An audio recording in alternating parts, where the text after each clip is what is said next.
আমি আমার বান্ধবী রিয়াকে বললাম, রিয়া আমি আর পারছি না, মামা প্রতিদিন অকারণে আমার কাছে আসার চেষ্টা করেন। আমি ভীষণ অস্বস্তি বোধ করি কিন্তু কিছু করতে পারছি না। রিয়া গম্ভীর মুখে বলল, তুই একা থাকলে ওনার সামনে যাস না। একদিন মা মার্কেট গিয়েছিলেন কোনো কিছু কিনতে, আমি বাসায় পড়ছিলাম। হঠাৎ ধীরে ধীরে মামা আমার রুমে আসলেন। তারপর বন্ধুরা বাকিটা গল্পেই বলছি। তবে বন্ধুরা, তোমাদের কাছে আমার ছোট্ট একটা রিকোয়েস্ট, তোমরা আমার চ্যানেলটিকে সাবস্ক্রাইব করে আমাকে অনুপ্রাণিত করবা যাতে আমি তোমাদের আরও ভালো ভালো গল্প উপহার দিতে পারি। তাহলে চলো শুরু করি। হ্যালো বন্ধুরা, আমি সাবরিনা আক্তার, আমি বাংলাদেশের একজন মেয়ে। আজকে আমি তোমাদের যে গল্পটা বলবো সেটা আমার জীবনের এক গভীর অভিজ্ঞতা নিয়ে। এই গল্পের মূল চরিত্র আমার মায়ের এক পরিচিত ব্যক্তি, যিনি আমাদের জীবনের একটা সময়ে অনেকটা কাছের মানুষ হয়ে উঠেছিলেন। কিন্তু সেই ঘনিষ্ঠতার আড়ালেও লুকিয়েছিল কিছু অস্বস্তিকর মুহূর্ত, যা আমাকে ভাবতে বাধ্য করেছিল। সব মানুষকে কি সত্যিই বিশ্বাস করা যায়? আমার আবু বিদেশে থাকতেন, সংসারের সমস্ত দায়িত্ব তার কাঁধে ছিল। আর আমিও আমার মা উম্মে কুলসুম একসাথে থাকতাম আমাদের ছোট্ট বাড়িতে। মা ছিলেন খুবই সদয় ও প্রাণবন্ত একজন মানুষ। আমাদের আশেপাশের মানুষজন তাকে অনেক শ্রদ্ধা করতেন। মায়ের অতিথি পরায়ণ মনোভাবের জন্য আমাদের বাড়িতে সবসময় মানুষের আনাগোনা লেগেই থাকত। আমাদের বাড়ির পাশে একদিন নতুন একজন ভাড়াটিয়া এলেন, তার নাম শাকিলুর রহমান। চাকরির সূত্রে তিনি আমাদের এলাকায় এসেছিলেন।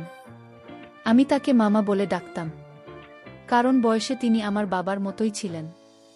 তিনি ছিলেন হাসি খুশি এবং সহজভাবেই মিশতে পারতেন। মা ও তার সঙ্গে এক ধরনের সৌহার্দ্যপূর্ণ সম্পর্ক গড়ে তুলেছিলেন। আর তিনিও মাঝে মধ্যে আমাদের বাড়িতে আসতেন, খোঁজ খবর নিতেন। শাকিল মামা আমার প্রতি খুব যত্নশীল ছিলেন। কখনো স্কুল থেকে ফিরলে ছোটখাটো উপহার দিতেন, আবার পড়াশোনার খোঁজখবর নিতেন। প্রথম দিকে আমি সত্যিই ভেবেছিলাম তিনি হয়তো আমাকে নিজের মেয়ের মতো দেখেন। আমি তাকে সম্মান করতাম এবং সহজভাবে মিশতাম। কিন্তু কিছু সময় পর আমি বুঝতে পারি তার আচরণে একটা অদ্ভুত পরিবর্তন আসছে। মাঝে মাঝে তার দৃষ্টিভঙ্গি আমাকে অস্বস্তিতে ফেলত। আমি কিছুটা বিভ্রান্ত হয়ে পড়ি। এই আচরণ কি স্নেহের প্রকাশ নাকি অন্য কিছু? আমি নিজেকে বোঝানোর চেষ্টা করতাম, হয়তো আমি ভুল বুঝছি। একদিন মা বাইরে ছিলেন আর আমি বাড়িতে একা ছিলাম। হঠাৎ মামা এসে হাজির হলেন। বললেন তিনি মায়ের জন্য কিছু এনেছেন। আমি স্বাভাবিকভাবে তাকে বসতে বলি, কিন্তু তার কথাবার্তা, দৃষ্টিভঙ্গি সবকিছু মিলিয়ে আমার মধ্যে একটা অস্বস্তি তৈরি হয়। আমি চেষ্টা করছিলাম স্বাভাবিক থাকতে, কিন্তু বুঝতে পারছিলাম পরিস্থিতি স্বাভাবিক নেই। আমি তাড়াতাড়ি রান্নাঘরে চলে যাই, বলি চা বানাতে যাচ্ছি। ভেতরে একরকম অজানা উদ্বেগ কাজ করছিল। হঠাৎ দেখি মামাও রান্নাঘরের দিকে এলেন। তিনি আমাকে উদ্দেশ্য করে বলেন, সাবরিনা তুমি খুব ভালো মেয়ে, আমি তোমাকে খুব পছন্দ করি। তার কথায় এক ধরনের অস্বস্তিকর ঘনত্ব ছিল। আমি কোনোমতে হেসে পরিস্থিতি সামাল দিই এবং বলি, মামা আপনি বসুন, আমি চা নিয়ে আসছি। সেদিন আমি নিজেকে যতটা সম্ভব শান্ত রেখে পরিস্থিতি সামাল দিয়েছিলাম। মামা চলে যাওয়ার পর আমি দরজা বন্ধ করে দিলাম। বুকের ভিতর তখনও ধড়ফড় করছিল। আমি বুঝতে পারছিলাম কিছু একটা ঠিক হচ্ছে না, কিন্তু আমি কাউকে কিছু বললাম না। মায়ের প্রতি আমার শ্রদ্ধা এবং বিশ্বাসের কারণে আমি বিষয়টা নিয়ে চুপ রইলাম। কিন্তু মনে মনে সিদ্ধান্ত নিলাম, ভবিষ্যতে আমাকে আরও সচেতন থাকতে হবে। সেদিনের ঘটনার পর আমার মনের ভেতর এক ধরনের অস্থিরতা কাজ করছিল। শাকিল মামার সেই দৃষ্টি, তার কথার সুর, সবকিছুই আমার ভেতরে একটা অস্বস্তিকর অনুভূতি তৈরি করেছিল। আমি সিদ্ধান্ত নিয়েছিলাম এই বিষয়টি নিয়ে এখনই কাউকে কিছু না বলে পরিস্থিতি পর্যবেক্ষণ করব। মা তখনও মামাকে আমাদের পরিবারের একজন ঘনিষ্ঠ শুভাকাঙ্ক্ষী বলেই বিশ্বাস করতেন। আমি চাইনি মায়ের সেই বিশ্বাস একেবারে চটকে যাক। পরবর্তী কয়েকদিন শাকিল মামার আগমন কমে গিয়েছিল। আমি ভাবলাম হয়তো সেদিনের আচরণ নিয়ে তিনিও বুঝতে পেরেছেন যে কিছুটা সীমা অতিক্রম হয়ে গিয়েছিল। কিন্তু এই ধারণা বেশিদিন স্থায়ী হল না। এক সন্ধ্যায় যখন মা ঘরে ছিলেন, আমি আমার ঘরে বই পড়ছিলাম। হঠাৎ শাকিল মামার কণ্ঠ শুনতে পেলাম। তিনি বসার ঘরে মায়ের সঙ্গে গল্প করছেন। তার কণ্ঠে শুনলাম, কুলচুম আমি সাবরিনার জন্য একটা উপহার এনেছি। ও কোথায় মা আমাকে ডাকলেন। কিছুটা দ্বিধা নিয়ে আমি ঘর থেকে বেরিয়ে এলাম। মামার হাতে ছোট একটি প্যাকেট। তিনি হেসে বললেন, সাবরিনা এটা তোমার জন্য, খুলে দেখো, আশা করি ভালো লাগবে। আমি প্যাকেটটা হাতে নিয়ে দেখি ভেতরে একটি সুন্দর ডায়েরি। আমি হেসে বললাম, ধন্যবাদ মামা, কিন্তু তার দৃষ্টিতে কিছু একটা ছিল যা আমাকে আবার সেই পুরনো অস্বস্তিতে ঠেলে দিল। অদ্ভুত এক অনুভব, যেটা কোনো শিশুসুলভ স্নেহের দেশটির মতো মনে হচ্ছিল না। সেদিন মা ঘরে ছিলেন বলেই হয়তো কিছু অস্বাভাবিক কিছু ঘটেনি, কিন্তু এরপর থেকে মামা প্রায়ই আমার জন্য ছোট ছোট উপহার নিয়ে আসতে লাগলেন।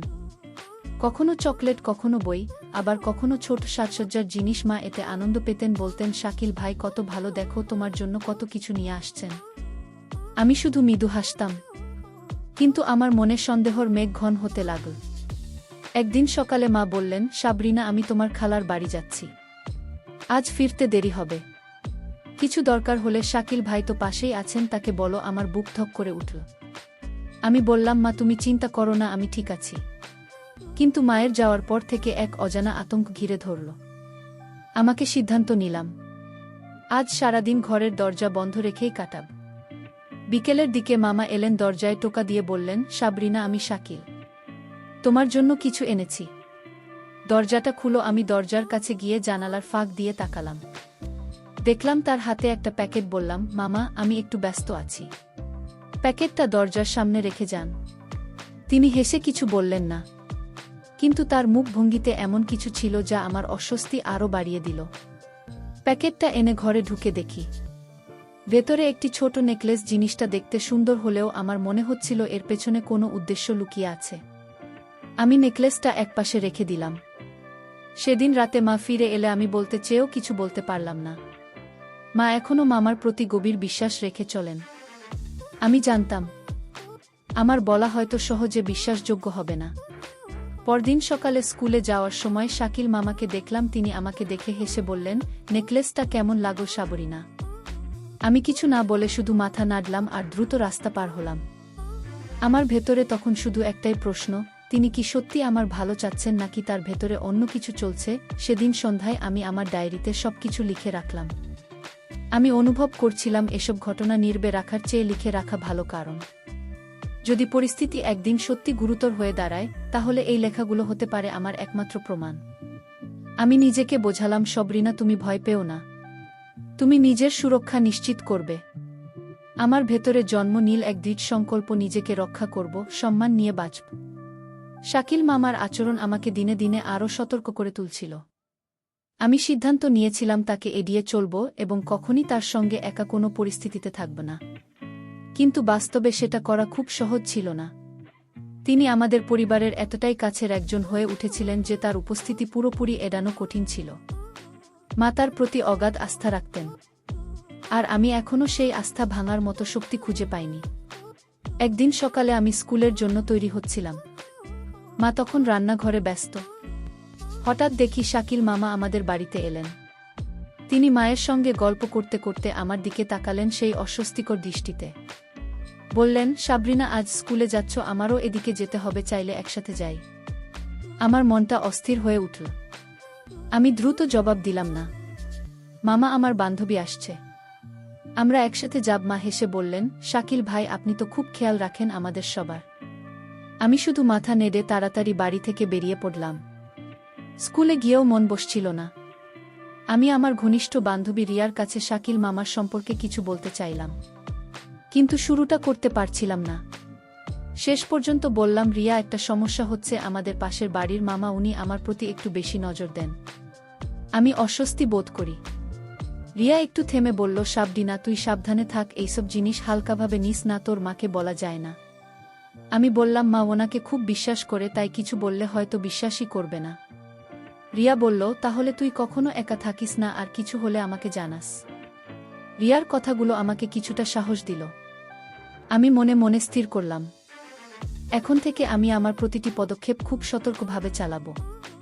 সেদিন বিকেলে বাড়ি ফিরে দেখি শাকিল মামা এসেছেন, মার সঙ্গে বসে আছেন। আমাকে দেখে বললেন, সাবরিনা, এই নাও, তোমার জন্য কিছু ফল এনেছি। আমি বিনয়ীভাবে ধন্যবাদ দিয়ে প্যাকেটটা নিয়ে চুপচাপ ঘরে ঢুকে পড়লাম। আমি আর আগের মতো স্বাভাবিকভাবে তার সঙ্গে কথা বলতে পারছিলাম না। কয়েকদিন পর একটা ঘটনা আমার সন্দেহকে আরও দৃঢ় করে তোলে। মা একদিন বললেন, সাবরিনা, আমি পাশের গ্রামে যাচ্ছি, তোমার মামির বাড়ি, তুমি বাড়িতে থাকো। আমি শাকিল ভাইকে বলে দিয়েছি। মাঝে মধ্যে খোঁজ নিতে আমি চিন্তিত হয়ে জিজ্ঞেস করলাম, মা, আমি কি তোমার সঙ্গে যেতে পারি? মা হেসে বললেন, না মা, তোমার তো স্কুল আছে। তাছাড়া শাকিল ভাই তো পাশেই আছেন। আমি আর কিছু বলতে পারলাম না। মায়ের যাওয়ার পর আমার ভিতরে একটা অজানা ভয় কাজ করতে লাগল। কিছুক্ষণ পর শাকিল মামা এলেন, দরজায় টোকা দিয়ে বললেন, সাবরিনা, তোমার মা বলেছেন তোমার খবর রাখতে আমি এসেছি। আমি দরজা পুরো খুললাম না। ফাঁক করে দাঁড়িয়ে বললাম, আমি ঠিক আছি মামা, ধন্যবাদ। তিনি হেসে বললেন, একটু ভেতরে আসি, তোমার জন্য কিছু এনেছি। আমি তাড়াতাড়ি বললাম, আমি এখন পড়ছি, খাবারটা রেখে যান। তিনি একটু বিরক্ত মুখে প্যাকেটটা রেখে চলে গেলেন। আমি দরজা বন্ধ করে দিলাম। আমার মন অস্থির হয়ে উঠল। এই আচরণ একেবারেই সাধারণ বা আত্মীয় সুলভ মনে হচ্ছিল না। আমি আমার ডায়েরি খুলে সব লিখে রাখলাম। তার দৃষ্টি, তার প্রতিটি অস্বস্তিকর মুহূর্ত তার উপহার। আমি বুঝে গিয়েছিলাম এই ডায়েরি হতে পারে ভবিষ্যতে সত্যি কিছু হলে আমার একমাত্র ভরসা। সেদিন রাতে মা বাড়ি ফিরলেন। তাকে দেখে আমি কিছুটা স্বস্তি পেলাম, কিন্তু ভেতরে একটা প্রশ্ন ঘুরপাক খাচ্ছিল, আমি আর কতদিন এভাবে নিজেকে চুপ করে রাখব? কখন আমি মাকে সত্যিটা বলতে পারব? আমি জানতাম যদি এই আচরণ চলতেই থাকে তাহলে আমাকে কিছু একটা করতেই হবে। আমি নিজের মনের ভেতর বললাম, সাবরিনা, তুমি দুর্বল হবা না, তুমি নিজেকে রক্ষা করবে, তুমি চুপ থাকবে না। শাকিল মামার আচরণ আমার জীবনে এক ধরনের অদৃশ্য চাপের মতো হয়ে দাঁড়িয়েছিল। প্রতিদিন নিজেকে আরও সতর্ক রাখতাম, কিন্তু তার উপস্থিতি যেন আমাকে ধীরে ধীরে কোণঠাসা করে ফেলছিল। আমি ভাবছিলাম, আর কতদিন এভাবে চলবে? মাকে কিছু বলার সাহস পাচ্ছিলাম না, কারণ মা এখনও তাকে পরিবারের ঘনিষ্ঠ মানুষ হিসাবেই দেখতেন। তবুও নিজের নিরাপত্তার কথা ভেবে আমি সিদ্ধান্ত নিই, আর চুপ করে থাকা যাবে না। একদিন স্কুল থেকে ফিরছিলাম, রাস্তায় হঠাৎ শাকিল মামার সঙ্গে দেখা হয়ে গেল। তিনি হেসে বললেন, সাবরিনা, আজ এত তাড়াতাড়ি ফিরলে, চলো তোমাকে বাড়ি পৌঁছে দিই। আমার ভিতর অস্থিরতা শুরু হয়ে গেল। শান্তভাবে বললাম, মামা আমার বান্ধবী সঙ্গে আছে, আমরা একসাথে যাব। তিনি কিছুক্ষণ চুপ থেকে হাসলেন। ঠিক আছে, সাবধানে যেও। আমি তাড়াতাড়ি রওনা দিলাম, কিন্তু তার দৃষ্টির চাপ যেন আমার পেছনে থেকে গেল। সেদিন বিকেলে আমি আবার রিয়ার সঙ্গে কথা বললাম, রিয়া, আমি আর পারছি না। মামা প্রতিদিন অকারণে আমার কাছে আসার চেষ্টা করেন। আমি ভীষণ অস্বস্তি বোধ করি, কিন্তু কিছু করতে পারছি না। রিয়া গম্ভীর মুখে বলল, তুই একা থাকলে ওনার সামনে যাস না, আর ডায়েরি যেটা লিখছি ওটা খুব ভালো কাজ। তবে আরেকটা জিনিস কর, আমাদের স্কুল এর কাউন্সিলর ম্যাডাম এর সঙ্গে কথা বল। উনি তোর পাশে থাকবেন। ওর পরামর্শ আমার মনে যেন নতুন একটা আশা জাগাল। পরদিন আমি স্কুলে গিয়ে কাউন্সিলর ফারজানা আপার সঙ্গে দেখা করলাম। তাকে সব ঘুরে বললাম, মামার অস্বাভাবিক মনোযোগ, উপহার দেওয়ার প্রবণতা আর আমার অস্বস্তির কারণগুলো ফারজানা বা মনোযোগ দিয়ে শুনলেন এবং শান্তভাবে বললেন, সাবরিনা, তুমি খুব সাহসী, তুমি ঠিক কাজ করেছ। এই ধরনের আচরণ গুরুত্ব সহকারে নেওয়া দরকার। তুমি কখনো একা ওনার সামনে থেকো না। আর তোমার মাকে বলা যায় কি না সেটা ভাবো, দরকার হলে আমি তোমার সঙ্গে কথা বলবো। আমি একটু হালকা অনুভব করলাম। বললাম, আপা, আমি চেষ্টা করব। সেদিন সন্ধ্যায় বাড়ি ফিরে ঠিক করলাম মাকে সব বলবো। কিন্তু সন্ধ্যায় দেখি শাকিল মামা আবার এসেছেন, মার সঙ্গে বসে কথা বলছেন, আর আমি আমার ঘরে বসে আছি। কিছুক্ষণ পর তিনি আমার ঘরের দরজা এসে বললেন, সাবরিনা, তোমার জন্য একটা বই আনেছি, পড়াশোনায় কাজে লাগবে। আমি দরজা খুলে বইটা নিয়ে বললাম, ধন্যবাদ মামা, আমি এখন পড়ছি। তিনি হেসে চলে গেলেন, কিন্তু সে হাসি আমার মনে আবার অস্থিরতা ছড়িয়ে দিল। রাতে আমি আমার ডায়েরি খুলে সব লিখে রাখলাম।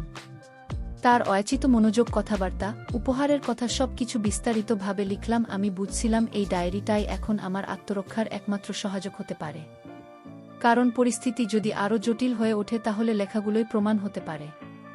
পরদিন সাহস করে মায়ের সঙ্গে কথা বলার সিদ্ধান্ত নিলাম। মা তখন রান্নাঘরে। আমি গিয়ে বললাম, মা, তোমার সঙ্গে একটা জরুরি কথা বলার আছে। মা হাসি মুখে বললেন, বলো মা, কি হয়েছে? আমি একটু থেমে বললাম, শাকিল মামা আমার প্রতি একটু বেশি মনোযোগ দেন, সেটা আমাকে অস্বস্তিতে ফেলে। মা কিছুটা অবাক হয়ে বললেন, তিনি তো তোমাকে নিজের মেয়ের মতো দেখেন, তুমি হয়তো ভুল বুঝছ। আমি আর কিছু বললাম না। মনে হচ্ছিল যেন মনের ভার হালকা করার আগেই তা আবার জমে গেল। সেই রাতেই আমি সিদ্ধান্ত নিলাম, আমি হাল ছাড়ব না। কাউন্সিলর আবার কথা মনে পড়ে গেল। ভাবলাম পরদিনই আবার তার সঙ্গে কথা বলবো। আমি জানতাম এখন চুপ করে থাকা মানে নিজেকে আরও বিপদে ফেলা। আমি নিজের মনেই বললাম, সাবরিনা, তুমি শক্ত থাকো। এই পরিস্থিতির বিরুদ্ধে তোমাকেই দাঁড়াতে হবে। আমার ভেতরে একটা সাহসিকতা জন্ম নিচ্ছিল। আমি জানতাম এই লড়াই একা হলেও আমাকে লড়তেই হবে।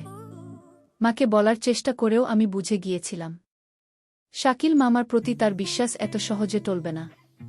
মা ভেবেছিলেন আমি হয়তো বাড়তি কিছু কল্পনা করছি, কিন্তু আমি জানতাম আমার অস্বস্তির পেছনে সত্যিকারের কারণ আছে। আমার ভিতরে তখন একটা দৃঢ় সংকল্প জন্ম নিয়েছিল, এই পরিস্থিতি থেকে আমাকে বের হতেই হবে। তাই আমি সিদ্ধান্ত নিলাম আবার ফারজানা আবার সঙ্গে কথা বলবো।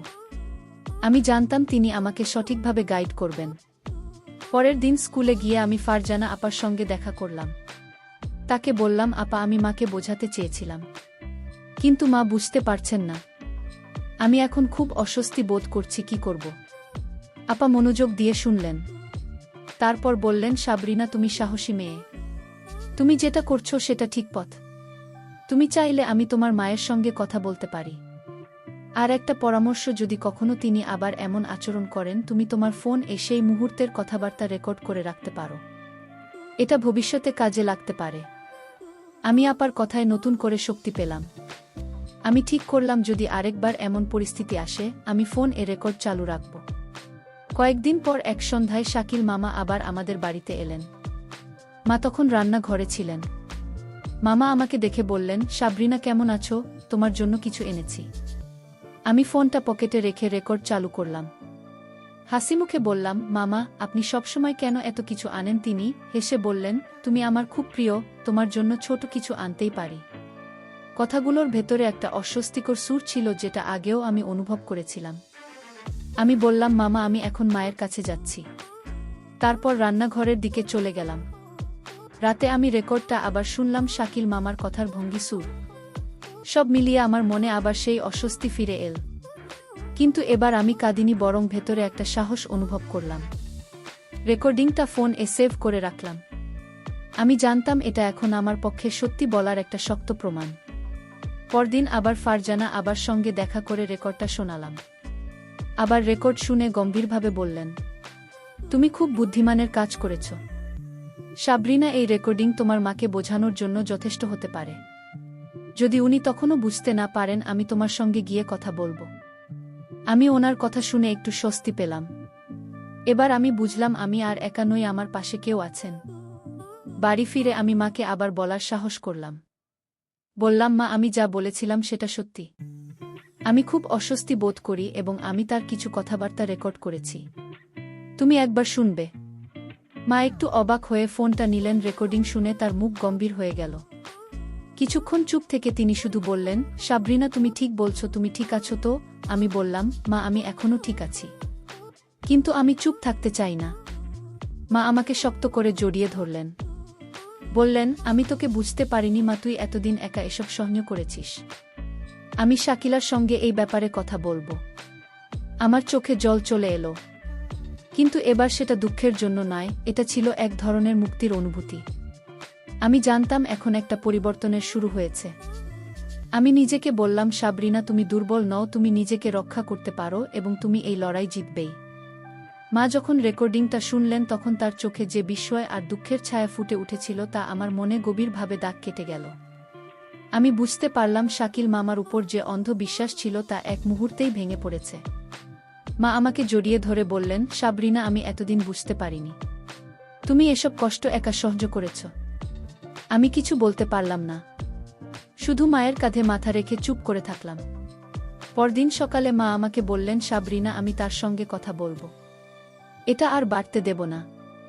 আমি মাকে বললাম, মা, তুমি একা কথা বলো না, আমি ফারজানা ম্যাডাম এর সঙ্গে যোগাযোগ করেছি, উনি সাহায্য করতে পারবেন। মা একটু ভেবে বললেন, ঠিক আছে, তাহলে আমরা ওনার সঙ্গে দেখা করি। মায়ের এই সাড়া আমার মনে স্বস্তি আর সাহস জাগাল। আমি মনে করলাম এই সমস্যার একটা সঠিক সমাধান এবার হয়তো সম্ভব। সেদিন বিকেলে আমরা দুজন ফারজানা আপার সঙ্গে দেখা করলাম। আমি আবার সব খুলে বললাম, আর মা রেকর্ডিংটা শোনালেন। আপা গভীর মনোযোগ দিয়ে শুনলেন। তারপর বললেন, আপনার মেয়ে সত্যি সাহসী, সে সঠিক সময় আমাদের কাছে এসেছে। আমি পরামর্শ দেব, আপনারা শাকিল ভাইয়ের সঙ্গে সরাসরি আলাপ করুন। পরিস্থিতি পরিষ্কারভাবে তাকে জানিয়ে দিন, যদি তাতে সমাধান না হয় তাহলে স্থানীয়ভাবে পদক্ষেপ নেওয়া যেতে পারে। মা মাথা নেড়ে সম্মতি দিলেন। সন্ধ্যায় মা তাকে বাসায় ডাকলেন। আমি আমার ঘরে ছিলাম, কিন্তু বাইরে থেকে সব শুনছিলাম। মা শান্ত কিন্তু দীর্ঘ কণ্ঠে বললেন, শাকিল ভাই, আমি আপনাকে পরিবারের একজন বলেই বিশ্বাস করতাম, কিন্তু আপনার সাম্প্রতিক আচরণ আমাদের অস্বস্তিতে ফেলেছে। আমি চাই আপনি আর আমাদের বাড়িতে আসবেন না এবং সাবরিনার সঙ্গে একান্তে কোনো কথা বলবেন না। কিছুক্ষণ চুপ থেকে তিনি বললেন, আপা, আপনি হয়তো ভুল বুঝছেন। মা সরাসরি বললেন, এই বিষয়ে আর কোনো ব্যাখ্যা দরকার নেই, আপনি এক্ষুনি বিদায় নিন। তিনি চলে গেলেন। আমি মায়ের পাশে এসে বসলাম। মা আমার হাত ধরে বললেন, তোমাকে আর কখনো এমন পরিস্থিতিতে পড়তে দেব না। আমি চোখে জল নিয়ে বললাম, তুমি পাশে আছো মা, এটাই আমার সাহস। কিন্তু আমার মনে একটা দ্বিধা রয়ে গেল, তিনি কি এত সহজে থেমে যাবেন? পরের কিছুদিন তিনি আমাদের বাড়ির আশেপাশে আসেননি। আমি কিছুটা স্বস্তিতে ছিলাম, কিন্তু মনে হচ্ছিল ঝড় থেমে গেলেও বাতাস এখনো ভারী। আমি ফারজানা আপাকে সব জানালাম। তিনি বললেন, তুমি এখনো সতর্ক থাকবে, কিছু অস্বাভাবিক লাগলে আমাকে জানাবে। আমি ডায়েরিতে প্রতিটা ঘটনা লিখে রাখলাম যেন কিছু ভুলে না যাই। সকালে স্কুলে যাওয়ার পথে হঠাৎ রাস্তায় তার সঙ্গে দেখা হয়ে গেল। তিনি চুপচাপ শুধু তাকালেন, কিছু বললেন না। আমি দ্রুত পথ বদলে ফেললাম। আমার বুক ধুক ধুক করছিল। স্কুলে পৌঁছে আমি ফারজানা আপাকে ফোন করলাম। তিনি বললেন, কাল তুমি আর তোমার মা স্কুলে এসো, আমরা মিলে একটা স্থায়ী সমাধানের ব্যবস্থা করব। সেদিন রাতে আমি মাকে সব জানালাম। মা বললেন, কাল আমরা আপার সঙ্গে কথা বলবো। আমি আর একটু ছাড় দেব না। তার কণ্ঠে ছিল দৃঢ়তা। আমি জানতাম এই লড়াই এখনো শেষ হয়নি, কিন্তু এটাও বুঝেছিলাম আমি আর একা নই, আমার পাশে আছে মা, পাশে আছে বিশ্বাসযোগ্য একজন বড় মানুষ। আমি নিজেকে বললাম, সাবরিনা ভয়কে জয় করতে শিখেছ তুমি, তুমি দুর্বল নও, তুমি শক্তিশালী। মায়ের সঙ্গে ফারজানা আপার কাছে যাওয়ার সিদ্ধান্ত আমাকে নতুন শক্তি দিয়েছিল। আমি জানতাম এবার শাকিল মামার আচরণের একটা স্থায়ী সমাধান করতে হবে। পরের দিন সকালে আমি আর মা স্কুলে গেলাম। ফারজানা পা আমাদের জন্য অপেক্ষা করছিলেন। আমরা তার অফিসে বসে সব খুলে বললাম। আমি আমার ডায়েরির কথা বললাম, রেকর্ডিংটা আবার শোনালাম। মা এবার পুরোপুরি বুঝতে পেরেছিলেন যে শাকিল মামার আচরণ আর কোনোভাবেই মেনে নেওয়া যায় না। ফারজানা আপা বললেন, কুলসুম আপা, আমার পরামর্শ হলো আমরা স্থানীয় নেতা বা কমিউনিটির কাউকে এ বিষয়ে জানাই। শাকিলকে সতর্ক করা হয়েছে, কিন্তু তিনি যদি এখনো না থামেন তাহলে আমাদের আরও কঠোর পদক্ষেপ নিতে হবে। মা মাথা নাড়লেন। তিনি বললেন, আমি চাই না আমার মেয়ে আর ভয় থাকুক। আমি এই বিষয়ে পাড়ার মুরব্বীদের সঙ্গে কথা বলবো। আমি মায়ের কথায় সাহস পেলাম। আমি বুঝলাম এবার আমরা একটা শক্ত অবস্থান নিতে যাচ্ছি। সেদিন বিকেলে মা পাড়ার একজন সম্মানিত মুরব্বী হাজী সাহেবের সঙ্গে কথা বললেন। আমিও সঙ্গে ছিলাম। মা তাকে পুরো ঘটনা খুলে বললেন। আমি আমার ডায়রিয়া রেকর্ডিংটা দেখালাম। হাজী সাহেব খুব মনোযোগ দিয়ে সব শুনলেন। তিনি বললেন, কুলসুম, তুমি ঠিক করেছ আমাকে জানিয়ে, এটা একটা গুরুতর ব্যাপার। আমি শাকিলের সঙ্গে কথা বলবো, এলাকা ছেড়ে চলে যেতে বলবো। আমার মনটা একটু হালকা হলো। আমি বুঝলাম এবার শাকিল মামাকে তার আচরণের জন্য উপযুক্ত শিক্ষা দেওয়া হবে। পরের দিন হাজী সাহেব শাকিল মামাকে ডেকে পাঠালেন। আমি আর মা সেখানে ছিলাম না, কিন্তু হাজী সাহেব পরে আমাদের জানালেন তিনি শাকিল মামাকে কঠোরভাবে সতর্ক করেছেন। তিনি বলেছেন, শাকিল, তুমি যদি এই এলাকায় থাকতে চাও তাহলে তোমার আচরণ ঠিক করতে হবে, আর যদি না পারো তাহলে এই এলাকা ছেড়ে চলে যাও। শাকিল মামা কোনো কথা না বলে চুপ করেছিলেন। হাজী সাহেব আরও বললেন, আমি তোমাকে 1 সপ্তাহ সময় দিচ্ছি। এর মধ্যে তুমি তোমার আচরণ ঠিক না করলে আমরা আরও কঠোর পদক্ষেপ নেব। কয়েকদিন পর আমরা শুনলাম শাকিল মামা তার ভাড়া বাড়ি ছেড়ে অন্য কোথাও চলে গেছেন। আমার মন থেকে যেন একটা ভারী পাথর নেমে গেল। আমি মাকে জড়িয়ে ধরে বললাম, মা, তুমি আমার জন্য এত কিছু করেছ, আমি তোমাকে কখনো ভুলব না। মা আমার কপালে চুমু দিয়ে বললেন, সাবরিনা, তুমি আমার জীবন, আমি তোমার জন্য সব করব। আমি ফারজানা আপা আর হাজী সাহিলের কাছেও কৃতজ্ঞতা জানালাম। তাদের সাহায্য ছাড়া আমি এই বিপদ থেকে বের হতে পারতাম না। এই ঘটনার পর আমি আমার ডায়েরিতে শেষ একটা পাতা লিখলাম। আমি লিখলাম, আমি শিখেছি নিজের নিরাপত্তার জন্য লড়াই করতে হয়। আমি শিখেছি সাহস আর সতর্কতা আমাকে বাঁচিয়েছে। আমি আরও শিখেছি সঠিক সময়ে সঠিক মানুষের কাছে সাহায্য চাওয়া কতটা জরুরি। আমি আমার ডায়েরিটা বন্ধ করে রেখে দিলাম, কিন্তু জানতাম এই গল্প আমার জীবনের একটা বড় অংশ হয়ে থাকবে। এই গল্প থেকে বন্ধুরা আমরা একটা বড় শিক্ষা পেয়েছি। জীবনে অনেক সময় আমরা যাদের উপর ভরসা করি তারা হয়তো আমাদের প্রতি সৎ নাও হতে পারে, কিন্তু আমাদের নিজের নিরাপত্তার জন্য সবসময় সতর্ক থাকতে হবে। যদি কখনো কোনো অস্বস্তিকর পরিস্থিতির মুখোমুখি হও তাহলে চুপ করে থাকবে না, সাহস করে কথা বলো, সাহায্য চাও। কারণ তোমার নিরাপত্তা, তোমার সম্মান, এটা সবচেয়ে গুরুত্বপূর্ণ। আমি সাবরিনা আক্তার আমার গল্প দিয়ে তোমাদের বলতে চাই, নিজেকে ভালোবাসো, নিজেকে রক্ষা করো, কখনো ভয় পেয়ে হাল ছেড়ে দিও না।